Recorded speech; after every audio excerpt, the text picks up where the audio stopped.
We all think we're making the best choices in our lives. I mean, why wouldn't we? We all want joy and happiness, right? But are we making the best choices?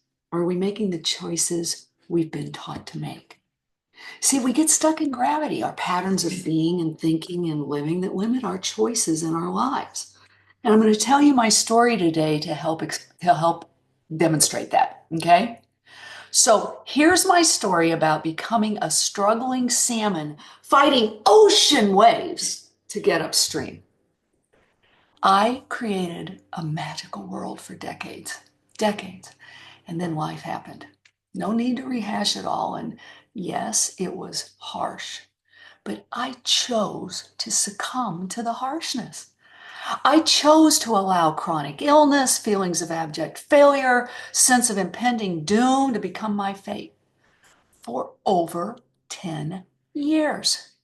I mean, 4 years ago, I moved into my dream ranch and I created my dream, my little girl dream of my perfect log home. And I was miserable. I took the imposter syndrome to an art form.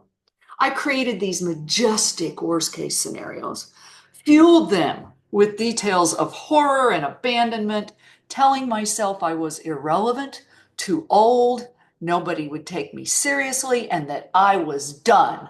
No longer a success, no longer vibrant. I was done. My favorite, and I think a lot of women have this. I was a bag lady on a dark street, pouring rain, huddled under my little tarp with my dogs, nowhere to turn as the world turned on me. Alone, helpless, and wanting to leave the planet. Really? I mean, really? I shake my head and laugh now. Yet I chose to do it to myself. A far cry from the true me and the life I deserved, and the life I had lived passionately, and the life I knew how to create. And then a friend called me on my scarcity and my salmonhood, and I had nowhere to hide. I finally stepped up and said, enough. Enough with convincing myself I was a has-been. Enough with begging the universe for crumbs. Enough with the sickness is my fate. And enough with the freaking scary stories. So here's the first choice.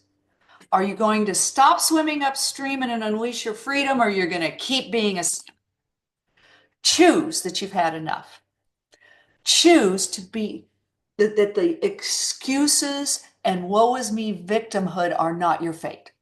Choose to forget the rules that say you have to fight to survive. Choose the reality that you were born to thrive. You deserve it. We all do.